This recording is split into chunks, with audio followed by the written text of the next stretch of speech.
हरे कृष्णा। हर हर महादेव। आप सभी का दिन शुभ और मंगलमय हो। आप सभी को महाशिवरात्रि की बहुत बहुत शुभकामनाएं। आज दिनांक है 26 फरवरी और दिन है बुधवार। और आज आप सुनेंगे फागुन मास महात्म के 14 दिन की कथा।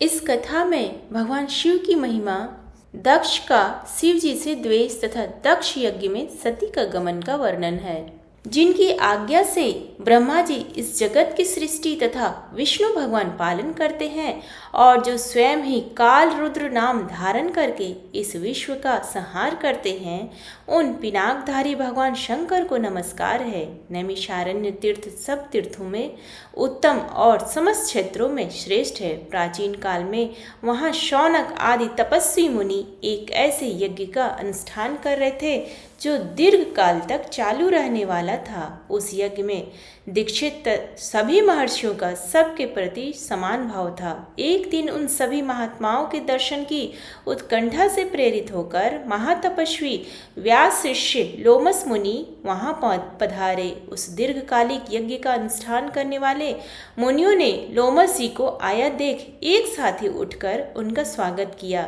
सबके मन में उल्लास छा गया। सभी उनके दर्शन के लिए उत्सुक थे। वे पाप रहित महाभाग महर्षि गण लोमस जी को अर्घ्य और पाद्य निवेदन करके उनके सत्कार में लग गए। आतिथ्य के पश्चात उन्होंने विस्तार पूर्वक शिव धर्म सुनाने के लिए लोमस जी से प्रार्थना की। इस पर उन्होंने शिव जी के उत्तम महात्म्य का इस प्रकार वर्णन आरंभ किया। लोमस जी बोले, 18 पुराणों में परम पुरुष भगवान शिव की महिमा का गान किया गया है, अतः शिव जी के महात्म्य का पूर्णतया वर्णन कोई भी नहीं कर सकता। जो लोग शिव इस 2 अक्षर के नाम का उच्चारण करेंगे उन्हें स्वर्ग और मोक्ष दोनों प्राप्त होंगे, इसमें तनिक भी संदेह नहीं है। महादेव जी देवताओं के पालक और सबका शासन करने वाले हैं।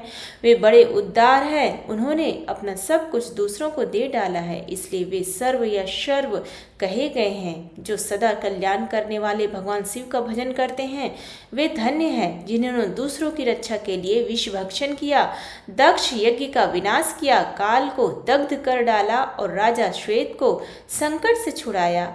उन महादेव जी की महिमा वर्णन कौन कर सकता है। मुनियों ने पूछा, हे मुने, भगवान शिव ने कैसे विष भक्षण किया तथा कैसे दक्ष यज्ञ का विनाश किया, वे सब बातें हमें बताइए। हमारे मन में वह सब सुनने के लिए बड़ी उत्कंठा है। लोमस जी बोले, विप्रगण, पूर्व काल की बात है। प्रजापति दक्ष ने परमेष्ठी ब्रह्मा जी से कहने से अपनी पुत्री सती का विवाह महात्मा शंकर जी के साथ कर दिया था। एक दिन वे ही दक्ष स्वेच्छानुसार घूमते हुए नैमिषारण्य में आए। वहां के ऋषि मुनियों ने उनका बड़ा आदर सत्कार किया। संपूर्ण देवताओं और असुरों की भी स्तुति और नमस्कार के द्वारा दक्ष का सम्मान किया, किंतु भगवान शंकर ने उनको प्रणाम नहीं किया। दक्ष ने जब इस बात की और लक्ष्य किया तब उनके मन में बड़ा क्रोध हुआ। वे प्रजापति ठहरे, यह अपमान कैसे सहते। उन्होंने तुरंत भगवान शिव के प्रति कटु वचनों की बौछार आरंभ कर दी। अहो, ये संपूर्ण देवता और असुर भी मेरे चरणों में मस्तक झुकाते हैं। श्रेष्ठ ब्राह्मण भी अत्यंत उत्सुक होकर मुझे प्रणाम करते हैं, परंतु वह शंकर दुष्ट पुरुषों की भांति मेरे सामने शीश क्यों नहीं झुकाता। वह भूत प्रेतों का स्वामी है और सदा प्रेत पिशाचों से घिरा रहता है, फिर भी अपने को महान समझता है, इसलिए आज मैं उसे शाप देने को उद्यत हुआ हूँ। श्रेष्ठ ब्राह्मणों, मेरी बात सुनो और इसका पालन करो। आज से इस रुद्र को मैंने यज्ञों से बहिष्कृत कर दिया। दक्ष का यह कठोर वचन सुनकर नंदी को बड़ा क्रोध हुआ। वे बोले, अहो, मेरे स्वामी महेश्वर यज्ञ भाग से वंचित किए गए। यज्ञ, दान, तप तथा नाना प्रकार के तीर्थ जिनके नाम से ही पवित्र हुए हैं, उन्हीं भगवान शिव को शाप क्यों दिया गया। खोटी बुद्धि वाले दक्ष, वह यज्ञ जिसमें शंकर जी का भाग ना हो व्यर्थ ही होगा। दुर्बुद्धे, तो उस यज्ञ की रक्षा कर। अरे, जिन महात्मा शिव ने उस संपूर्ण विश्व का पालन किया है उन्हीं को तूने शाप दे डाला। तब महादेव जी ने नंदी से कहा, महामते, तुम्हें ब्राह्मणों के प्रति कभी क्रोध नहीं करना चाहिए। मैं ही यज्ञ हूँ, मैं ही यज्ञ करने वाला यजमान और आचार्य हूँ। संपूर्ण यज्ञांग भी है मैं ही हूँ, इसलिए मैं सदा यज्ञ में रत हूँ। मुझे कोई शाप देकर यज्ञ बहिष्कृत नहीं कर सकता। इसी प्रकार सर्वव्यापी होने के कारण मैं किसी के भीतर नहीं हूँ, किसी भी सीमा से आबद्ध नहीं हूँ। इस दृष्टि से देखने पर मैं सदा ही सब यज्ञों द्वारा बाह्य हूँ। भगवान शंकर के इस प्रकार समझाने पर महातपस्वी नंदी ने विवेक का आश्रय लिया। शिव जी का सत्संग पाकर वे परमानंद में निमग्न हो गए। उधर मुनियों से घिरे हुए दक्ष भी अत्यंत रोष में भरकर अपने स्थान को चले गए। वे प्रणाम न करने वाले रुद्र को भूल न सके, बारंबार उनका स्मरण करके क्रोध से जलने लगे। भगवान शिव की ओर से उन्होंने श्रद्धा हटा ली और वे शिव के उपासकों को भी निंदा में संलग्न रहने लगे। एक समय दक्ष ने स्वयं ही एक महान यज्ञ का आयोजन किया। उसमें उन्होंने बड़े बड़े तपस्वी ऋषि मुनियों को बुलाया। वशिष्ठ आदि अनेक महर्षि उस महायज्ञ में पधारे। अगस्त्य, कश्यप, अत्रि, वामदेव, भृगु, दधीति, भगवान व्यास, भारद्वाज और गौतम ये तथा और भी बहुत से महर्षि वहां आए। सभी देवगण, समस्त लोकपाल, विद्याधर, गंधर्व तथा किन्नरों का भी आगमन हुआ। उस यज्ञ में सत्यलोक से लोक पितामह ब्रह्मा जी तथा वैकुंठ धाम से भगवान विष्णु भी बुलाए गए थे। इंद्राणी के साथ देवराज इंद्र, रोहिणी के साथ चंद्रमा तथा अपनी प्रिया के साथ वरुण देव भी आए थे। कुबेर पुष्पक विमान पर, वायुदेव मृग पर तथा अग्निदेव बकरे की सवारी पर चढ़कर पधारे थे। नेतृत्व कोण के अधिपति नेतृति प्रेत के कंधे पर बैठकर आए थे। इस प्रकार सब लोग दक्ष की यज्ञशाला में उपस्थित हुए। दक्ष ने सबका सत्कार किया। उनके यहाँ विश्वकर्मा के बनाए हुए अनेक दिव्य भवन थे। वे सभी बहुमूल्य उपकरणों से सजे हुए तथा अत्यंत प्रकाशमान थे। उन्हीं भवनों में दक्ष ने अपने समागत अतिथियों को यथा योग्य स्थान देकर ठहराया। दक्ष का वह महायज्ञ कनखल तीर्थ में आरंभ हुआ। उसमें उन्होंने भृगु आदि तपोधनों को ऋत्विज बनाया। अनेक प्रकार के कौतुक और मंगलाचार संपन्न करके दक्ष ने उस यज्ञ की दीक्षा ली। साथ में उनकी धर्मपत्नी भी बैठी। ब्राह्मणों ने स्वस्ति वाचन किया। उस समय अपने सुहृदों से घिरे हुए दक्ष अपना महत्व बढ़ जाने के कारण अधिक सुशोभित हो रहे थे। इसी समय महर्षि दधीचि ने वहां दक्ष से इस प्रकार कहना आरंभ किया।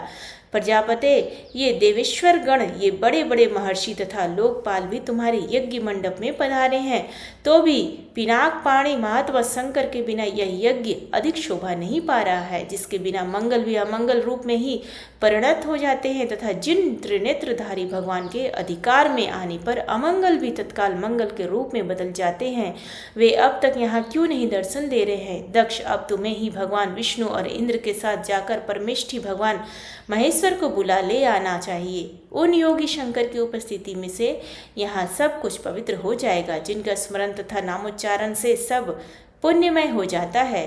दधीचि का यह वचन सुनकर दक्ष क्रोध में भर गए और बड़ी उतावली के साथ उत्तर देने लगे। उनका भीतरी भाव तो दूषित था, किंतु ऊपर से वे हंसते हुए उससे बोल रहे थे। उन्होंने कहा, संपूर्ण देवताओं के मूल है भगवान विष्णु, जिनमें सनातन धर्म की स्थिति है, जिनमें संपूर्ण वेद, यज्ञ और नाना प्रकार के सत्कर्म में प्रतिष्ठित है। वे भगवान विष्णु तो यहाँ पधारे हुए हैं।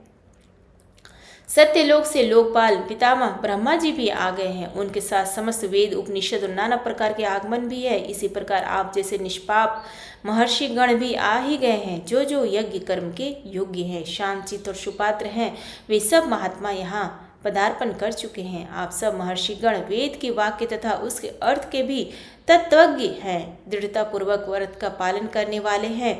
आपके होते हुए अब हमें रुद्र से क्या प्रयोजन है? ब्राह्मण, आप सब लोग मिलकर मेरे इस महान यज्ञ को सफल बनाएं। दक्ष की बात सुनकर दधीचि ने कहा, पवित्र अतः अंतःकरण वाले समस्त श्रेष्ठ महर्षियों और देवताओं के समुदाय में यह बड़ा भारी अन्याय हुआ है कि भगवान शिव को आमंत्रित नहीं किया गया। महात्मा शंकर के बिना इस यज्ञ में शीघ्र ही महान विघ्न होने वाला है।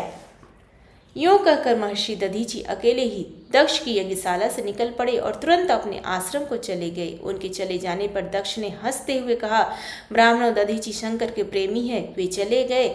अब सब लोग वैदिक सिद्धांत में रत रहने वाले हैं। भगवान विष्णु आप सबके अग्रणी हैं। अब शीघ्र ही आप लोग मेरे यज्ञ को सफल बनाएं। तब उन सभी महर्षियों ने वहां देवयज्ञ प्रारंभ किया। इसी समय महादेवी दक्ष कुमारी सती ने, जो गंधमादन पर्वत पर अपनी सखियों के साथ विराजमान थी, रोहिणी के साथ चंद्रमा को कहीं जाते हुए देखा। वे यज्ञ में ही जा रहे थे। सती ने अपनी सखी विजया से कहा, विजय तो शीघ्र जाकर पूछ तो सही ये चंद्रमा कहाँ जाएंगे। उनके आदेश से विजया चंद्रमा के समीप गई और यथोचित विनय के साथ उनकी यात्रा का उद्देश्य पूछा। चंद्रमा ने दक्ष के यज्ञ में जाने का सब वृत्तांत बता दिया। यह सब सुनकर विजया को बड़ा हर्ष और विस्मय हुआ। उसने तुरंत लौटकर सती से चंद्रमा की कही हुई बातें सुनाई। सुनकर सती देवी ने विचार किया, क्या कारण है जो पिताजी मुझे नहीं बुला रहे हैं? क्या मेरी यशस्विनी माता भी मुझे भूल गई है? आज मैं भगवान शंकर से इसका कारण पूछती हूँ। यह निश्चय करके सती देवी ने सखियों को वहीं ठहरा दिया और स्वयं भगवान शंकर के पास गई। उन्होंने देखा त्रिनेत्रधारी महेश्वर सभा मंडप में विराजमान है। चंड मुंड आदि सभी पार्षदों ने सब ओर से घेर कर रखे हुए हैं। वाण, भृंगी, नंदी, महाकाल, महारौद्र, महामुंड, महाशिरा, धूम्राक्ष, धूम्रकेतु, धूम्रपात तथा अन्य बहुत से गण भगवान रुद्र का अनुवर्तन करने वाले हैं। वे सभी जितेंद्रिय तथा वीतराग हैं।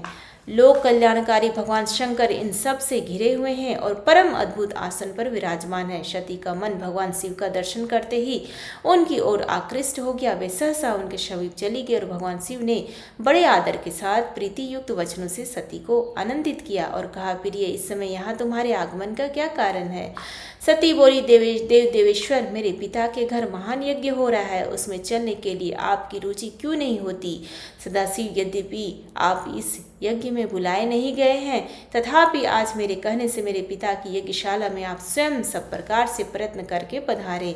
सती का यह वचन सुनकर महादेव जी ने मधुर वाणी में कहा, कल्याणी, तुम्हारे पिता की दृष्टि में जो देवता, असुर तथा किन्नर आदि सम्मानीय हैं, वे सब निसंदेह उनके यज्ञ में पहुंच गए हैं। सुंदरी, जो लोग दूसरों के घर बिना बुलाए जाते हैं, वे वहां मृत्यु से भी अधिक कष्टदायक अपमान को प्राप्त होते हैं। शुभे दूसरों के घर जाने पर इंद्र भी लघुता को प्राप्त होते हैं, इसलिए तुम्हें भी दक्ष के यज्ञ में नहीं जाना चाहिए। महात्मा भगवान शंकर के इस प्रकार कहने पर सती ने अपने पिता के प्रति रोष प्रकट करने वाले वचनों में कहा, नाथ, जिनसे संपूर्ण यज्ञ सफल होते हैं वे देव देवेश्वर तो आप ही हैं। फिर आपको भी मेरे दुराचारी पिता ने आमंत्रित नहीं किया।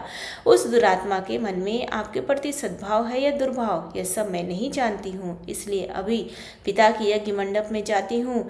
हे देव जगतपते, मुझे वहां जाने की आज्ञा दीजिए। सती देवी की यूं कहने पर भगवान महेश्वर बोले, उत्तम व्रत का पालन करने वाली देवी, यदि ऐसी बात है तो इस नंदी पर सवार हो नाना प्रकार के प्रथम गणों को साथ लेकर तुम शीघ्र वहां की यात्रा करो। मैं आज्ञा देता हूँ।